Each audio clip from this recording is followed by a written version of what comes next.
কিছু আমাদের প্রতি সহিংসতা চলেছে, এগুলো বন্ধ করতে হবে এবং সকল রাজাকারের সকল যুদ্ধ অপরাধীদের কঠোরতম শাস্তি যেটা হয় সেই শাস্তি দাবি করছি।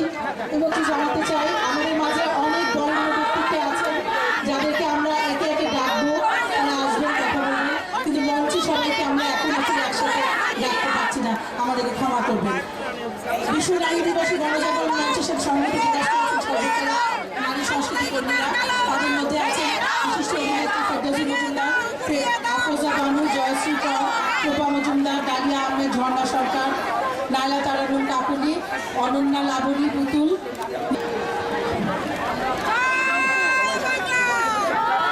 অ্যাডভোকেট নাজমা কাউসার এসেছে সংহতি প্রকাশ করতে। আছেন ভাইস প্রেসিডেন্ট এরিয়া কমিটি মহিলা আওয়ামী লীগের আইনজীবী পরিষদের। এখন আমাদের সংহতি প্রকাশ করবেন ফেরদৌসী মজুমদার, বিশিষ্ট অভিনেত্রী।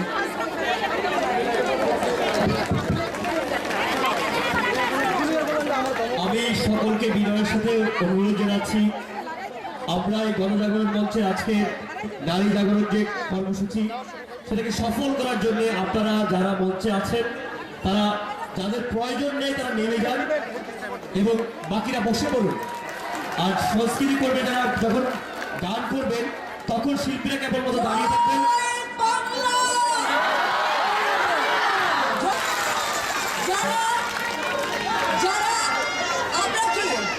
আমরা কি মুসলমান নই?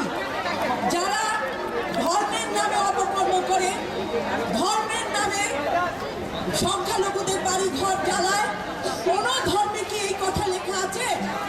না, নেই।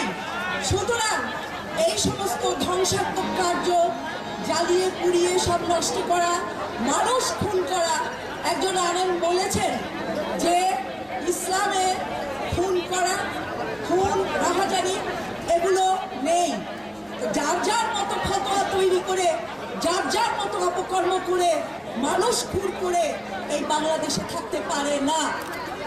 আমরা যেভাবে আমরা এই সমস্ত প্রতিরোধ করে আসছি, যতক্ষণ পর্যন্ত কিছু না হবে, আমি নারীদের সম্মিলিত সাংস্কৃতিক জোট থেকে সংহতি জানাচ্ছি। আমার ভাগ্য, একাত্মতা জানাচ্ছি, আমার ভাগ্য যে আমি নারী হয়ে জন্মেছি। আমি মনে করি আজকের দিনে প্রত্যেকটি নারী গর্ববোধ করা উচিত, কারণ এখন প্যান্ট শার্ট পরে পুরুষ সেজে যুদ্ধ করতে হবে না, কারণ শাসন ব্যবস্থায় তো নারীর হাতে। সুতরাং নারী হয়ে কেউ হীনমন্যতায় ভুগবেন না, নারী হয়ে গর্ববোধ করুন। জয় নারী সমাজ, জয় নারী আন্দোলন, জয় নারী সংহতি। আপনাদের সবার ধৈর্য কামনা করে, সবার মনের মধ্যে যে বাসনা, যে দাবি, সেটা যেন পূরণ হয়, সেই ইচ্ছা নিয়ে একেবারে পুরো দমে, পুরো সাহসের সঙ্গে আপনারা লড়ে যাবেন। আমরা আপনাদের সঙ্গে আছি। জয় বাংলা, জয় বাংলা, জয় বাংলা, জয় বাংলা, জয় বাংলা।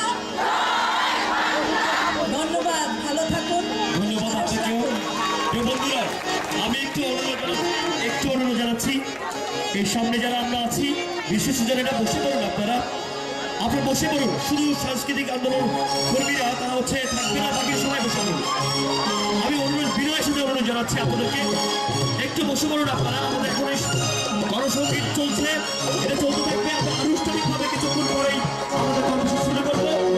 আমরা তখন আমাদের আজকে নির্ধারিত বক্তব্য রাখবেন। সূর্য উঠেছে, রক্ত লাল, রক্ত লাল, রক্ত লাল।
নারী নির্যাতন বন্ধ আমরা করবই। এখনই সময় দৃঢ় প্রতিজ্ঞার। আমরা জাতিসংঘের সেই নারী দিবসের প্রতিপাদ্যের সাথে বাংলাদেশের যে প্রতিপাদ্য তা হলো নারী তথ্য পাওয়ার অধিকার, ডিজিটাল বাংলাদেশ গড়ার অঙ্গীকার।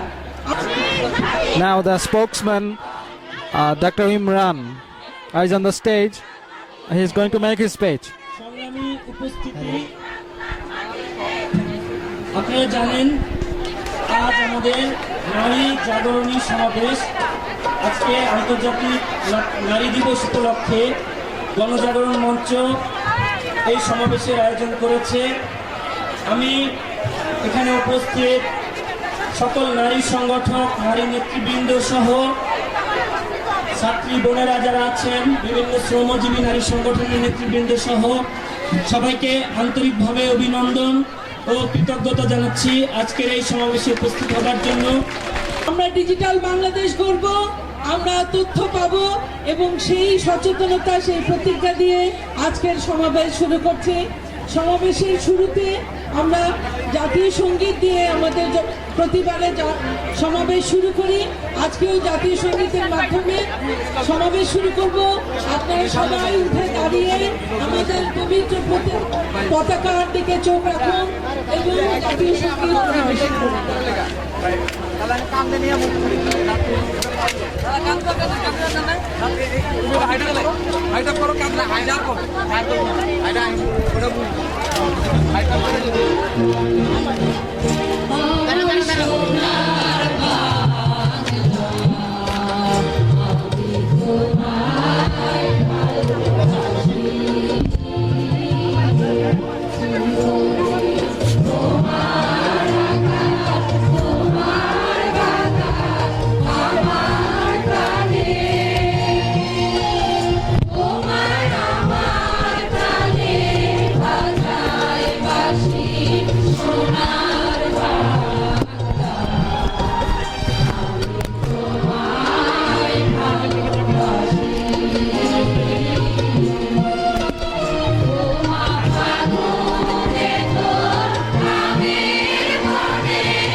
মুক্তিযোদ্ধার স্ত্রী।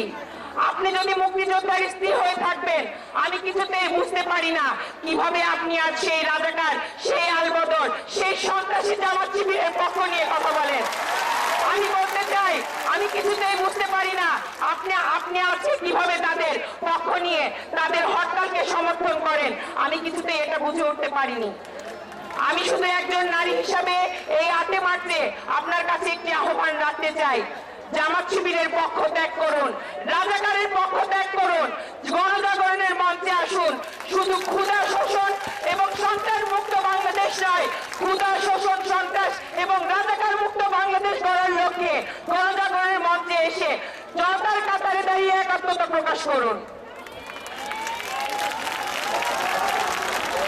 আমি বলতে চাই, যতক্ষণ না পর্যন্ত সকল চিহ্নিত রাজাকারের ফাঁসি এবং বাংলার মাটি থেকে জামাত শিবিরের রাজনীতি চিরতরে নিষিদ্ধ হচ্ছে, ততক্ষণ পর্যন্ত বাংলার তরুণ সমাজ, বাংলার ছাত্র সমাজ, জনসাধারণ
সাথীরা জামাত মানে পাকিস্তানি জানি জানি সবাই জানি চাইনি নাকি টানাতে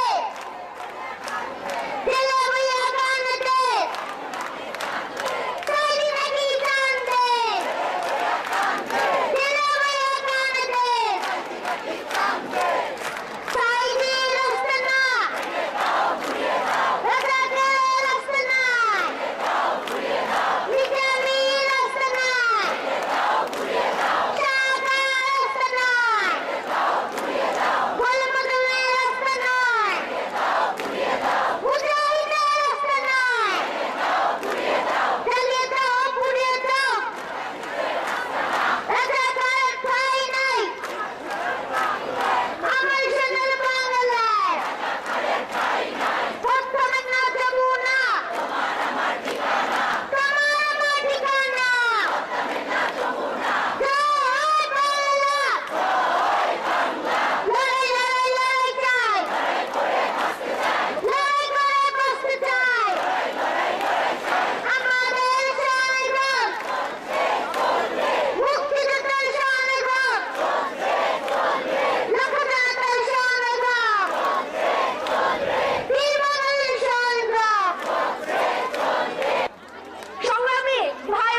বাকিরাও গ্রেপ্তার হবে।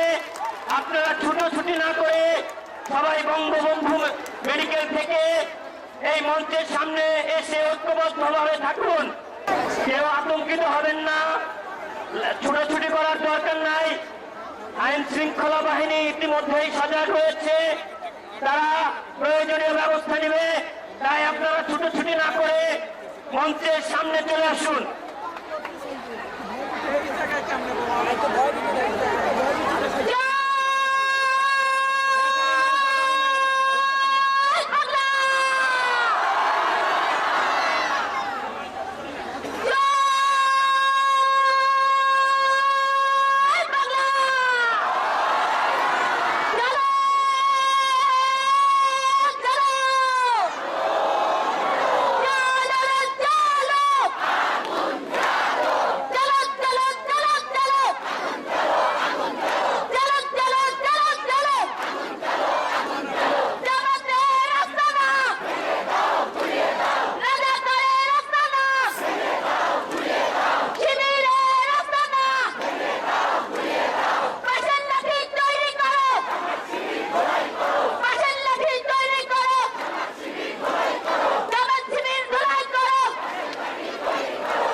সবাইকে আরো উদ্দীপিত করার জন্য আরো স্লোগান চলবে।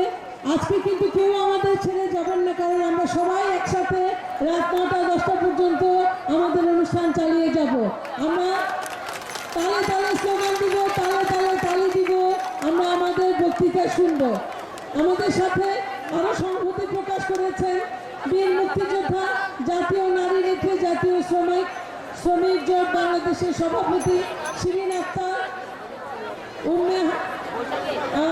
জাতীয় নারী শ্রমিক জোটের সভাপতি উম্মে হাসান ঝলমল, বাংলাদেশ গার্মেন্টস শ্রমিক জোটের সভাপতি রোকেয়া সুলতানা আঞ্জু, জাতীয় নারী শ্রমিক জোটের সাধারণ সম্পাদক মাহবুবা আক্তার লিপি। সংহতি প্রকাশ করেছেন আফসানা হাসান, শিক্ষক প্রতিনিধি, ঢাকা মহানগর মহিলা কলেজ এবং শিক্ষক শিক্ষিকা ছাত্র ছাত্রীরা।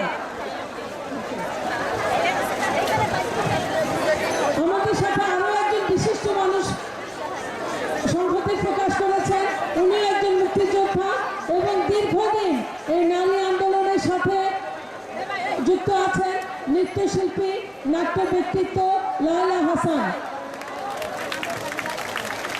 আমাদের সাথে আরো আছে সংহতি প্রকাশ করেছেন বাংলাদেশ জাতীয় মহিলা আইনজীবী সমিতি।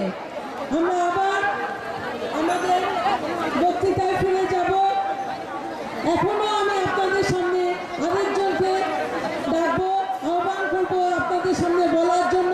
আমাদের আরো একজন অগ্নিকন্যা লাকি আক্তার, সমাজ কল্যাণ ও পরিবেশ বিষয়ক সম্পাদক, বাংলাদেশ ছাত্র ইউনিয়ন। লাকির সেই সংগ্রামী চেতনা আপনারা আবার বক্তৃতার মধ্য দিয়ে দেখবেন।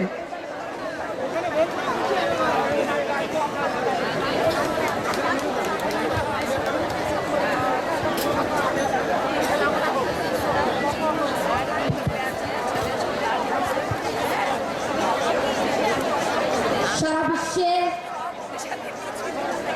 কোটি কোটি নারী যারা লড়াই সংগ্রামের মধ্য দিয়ে এই বিশ্বকে দিয়েছে পূর্ণতা, সেই কোটি কোটি নারীদের সংগ্রামী সেই চেতনার নারীদেরকে অভিনন্দন ও শুভেচ্ছা জানিয়ে আমার সংগঠন লড়াই সংগ্রাম ঐতিহ্যের সংগঠন বাংলাদেশ ছাত্র ইউনিয়নের পক্ষ থেকে জানাই রক্তিম অভিনন্দন ও শুভেচ্ছা। সংগ্রামী ভাই ও বোনেরা, এ বিশ্বের যাবত উন্নতি সবকিছুর পিছনে চালিকা শক্তি হিসেবে যারা কাজ করে এসেছে তারা এই বিশ্বের নারী সমাজ। সেই নারী সমাজ যুগে যুগে লড়াই করেছে নিজেদের অধিকার প্রতিষ্ঠার লক্ষ্যে। তারা যুগ যুগ ধরে নির্যাতিত হয়েছে, নিপীড়িত হয়েছে। ঠিক একইভাবে এই নির্যাতন নিপীড়নকে রুখে দাঁড়াবার জন্য তারা প্রতিবাদ করেছে, প্রতিরোধ করেছে, ঐক্যবদ্ধভাবে তারা আন্দোলন সংগ্রাম চালিয়েছে। আজ ঐতিহাসিক 8 মার্চ, এই 8 মার্চ বিশ্ব নারী দিবস। সালাম জানাই সেই অগ্নি নেত্রী, সারা বিশ্বের নেত্রী ক্লারা জেটকিনকে, যিনি বুঝেছিলেন এই বিশ্বে টিকে থাকতে হলে নারীকেও সেই শোষণ মুক্তির সংগ্রামে নিয়োজিত হতে হবে। একজন নারী যখন কোনো আন্দোলনে আসেন, একদিকে তাকে সেই শোষণ মুক্তির আন্দোলন করতে হয়, অন্যদিকে তাকে তার যে পুরুষ সহকর্মী, তার ঘরে যেই তার স্বামী, তার বিপরীতেও কিন্তু তাকে লড়াই চালিয়ে যেতে হয়। সারা বিশ্বেই এইরকম ঘটনা প্রতিনিয়ত ঘটে যাচ্ছে। ভারতীয় উপমহাদেশ যত বড় বড় আন্দোলন সংগঠিত হয়েছে তার পেছনে প্রেরণাদায়ী হিসেবে সম্মুখ যুদ্ধে নারীরা অংশগ্রহণ করেছে। আমরা জানি সেই ব্রিটিশ বিরোধী আন্দোলনের কথা, যেই প্রীতিলতা ওয়াদ্দেদা অনুশীলন বাহিনীতে যুক্ত হয়েছিলেন, কিন্তু সেই সময় অনুশীলন কিংবা যুগান্তরের মতো যে লড়াই সংগ্রাম বাহিনী, যে সংগঠন, সেখানে নারীদের কোনো জায়গা ছিল না। কিন্তু প্রীতিলতা বলেছিলেন, না, আমাকেও নিতে হবে, তোমাদের সাথে যুদ্ধে আমিও যাব। তাই তিনি যুদ্ধে এসেছিলেন। আজকে আমরা তাদের জানাই লাশ সালাম, শ্রদ্ধায় জাতি আজ স্মরণ করে সেই প্রীতিলতা ওয়াদ্দেদারের কথা, সেই ইলা মিত্রের কথা, বিপ্লবী হেনা দাসের কথা। ব্রিটিশ বিরোধী আন্দোলনের পর থেকে শুরু করে যেই সকল আন্দোলন পূর্ব পাকিস্তানে সংগঠিত হয়েছিল, আপনারা জানেন সেই 52 ভাষা আন্দোলন। 52 ভাষা আন্দোলনে যখন ছাত্ররা 144 ধারা ভঙ্গ করে, আপনারা জানেন সেইখানে সম্মুখ যুদ্ধে 5 জন নারী কর্মী ছিলেন। সেই 5 জন পাল্টে দিয়েছিলেন ইতিহাস। তাই 52 পর যে 54 নির্বাচন, সেখানেও আমরা দেখি যে 13 জন নারী তারা সেই সংসদে আসন পেয়েছিলেন। তার মানে নারী কখনোই কোনো জায়গায় পিছিয়ে ছিল না, এই সমাজ ব্যবস্থায় নারী কখনোই পিছিয়ে ছিল না, বরং সম্মুখ যুদ্ধ তারা করেছিল। 52, 54, এরপর 69। আপনারা জানেন সেই 69-এর গণঅভ্যুত্থানে সেই 20 জানুয়ারি যখন হরতাল আহ্বান করা হয় আসাদের মৃত্যুর পর, সেই আসাদের মৃত্যুর পর ইডেন কলেজের শিক্ষার্থীরা যেই নারী যোদ্ধারা তারাই প্রথম কার্ফু মেরেছিল, এই ইতিহাস সবারই জানা। এরপর নারীদেরকে পিছিয়ে তাকাতে হয়নি। 52-র পর, 69-এর পর 71 মুক্তিযুদ্ধ। আমাদের মুক্তিযুদ্ধের কথা বলতে গেলেই আমরা শুধু ভাবি, আমাদের চোখের সামনে ভেসে ওঠে 2,68,000 মা বোনের সম্ভ্রমহানির কথা, নির্যাতনের কথা। কিন্তু বলতে চাই, মুক্তিযুদ্ধে শুধু নির্যাতিত হয়েই নারীরা যুদ্ধ করেনি, বরঞ্চ সম্মুখ কাতার থেকে পুরুষের পাশাপাশি তারা রণাঙ্গনেও যুদ্ধ করেছিল। আজকে তার পরবর্তীতে আমরা একটি কথা বলতে চাই, সেই মুক্তিযুদ্ধে যোদ্ধা কারা? যুদ্ধের সময় বিভিন্নভাবে সহায়তা করে। একটি সেনাবাহিনী যখন সম্মুখ যুদ্ধে অগ্রসর হয়, তার পাশে থেকে আর্টিলারি বাহিনী, তার পাশে থেকে চিকিৎসা কেন্দ্র। আপনারা জানেন সেই 1971 সালে চিকিৎসা সেবা দিয়ে, আশ্রয় দিয়ে মুক্তিযোদ্ধাদেরকে সহায়তা দিয়েছিল যে নারী, তারাও ছিলেন মুক্তিযোদ্ধা। সংগ্রামী ভাই ও বোনেরা, তাই 71-এর মুক্তিযুদ্ধে বিভিন্নভাবেই নারীর যে অবদান, সেই অবদান কোনোভাবেই খাটো করে দেখার বিষয় নয়। আমরা বলতে চাই, 1971-এর পর এই বাংলাদেশের জামায়াত শিবিরের কোনো বিচার হয়নি, তাদেরকে রাজনীতিতে পুনর্বাসিত করা হয়েছিল। কিন্তু বলতে চাই, সেই দলদের, সেই রাজনৈতিক ব্যক্তিত্বদের আপনি কাদের ম্যান্ডেট দিয়ে সেই যুদ্ধাপরাধীদের প্রতিষ্ঠিত করেছিলেন? 2 লাখ মা বোন যাদের সম্ভ্রম হানি হয়েছিল, তাদের কোনোদিন ক্ষমা হতে পারে না। এই বাংলার মাটিতে শত শত বছর পর হলেও এই যুদ্ধাপরাধীদের বিচার হবেই হবে।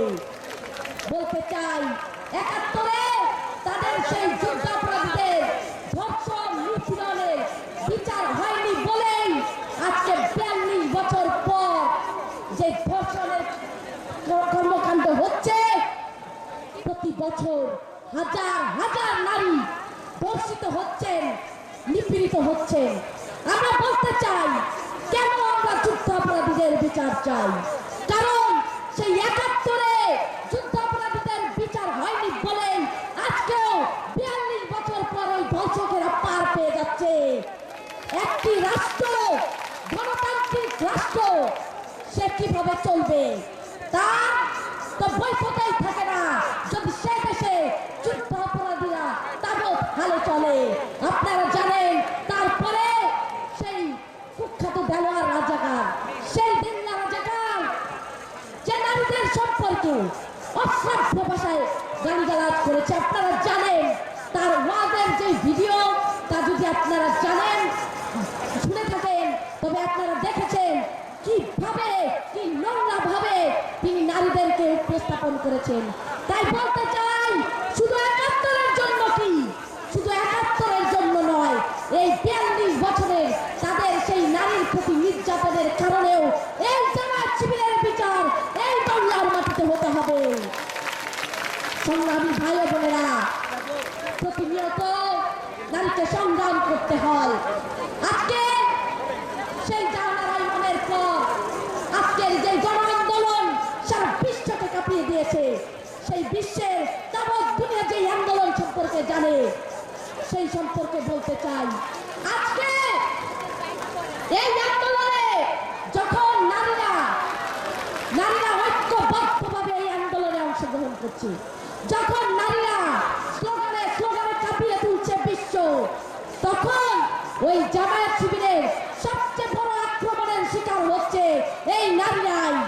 তাদের নামে বিভিন্নভাবে কুৎসা রটাচ্ছে তারা বিভিন্নভাবে তাদের গণমাধ্যমগুলোর মধ্যে এই নারীদের সম্পর্কে অত্যন্ত বাজেভাবে কথা বলছে। তাই বলতে চাই, শুধু কি সেই সময়ের জন্য আজকে আমরা 42 বছর পর যে সংগ্রামে লিপ্ত হয়েছি, যে সংগ্রাম করছি, সেই সংগ্রামের বিরুদ্ধে যারা দাঁড়িয়েছে তাদেরও কি বিচার হবে না? তাদেরও বিচার হতে হবে। কারণ বিচারহীনতার মাধ্যমে কোনো রাষ্ট্র, কোনো গণতান্ত্রিক রাষ্ট্র চলতে পারে না। সংগ্রামী ভাই ও বোনেরা, সারা বিশ্ব জুড়ে যে আন্দোলন চলছে, আজকে আমাদের যে গার্মেন্টস শিল্প, সেই গার্মেন্টস শিল্পে আজকে বাংলাদেশের অর্থনীতির চাকা যদি ঘুরিয়ে দিয়েছে, তবে সেই গার্মেন্টস শ্রমিকেরা কিন্তু তাদের যে ন্যায্য মজুরি সেটা তারা পায় না। আমরা বলতে চাই, এই গার্মেন্টস শ্রমিকরা যে অর্থনৈতিক মুক্তি পথে তারা নেমেছে, সেই অর্থনৈতিক মুক্তি কিন্তু তারা হচ্ছে না।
আপনি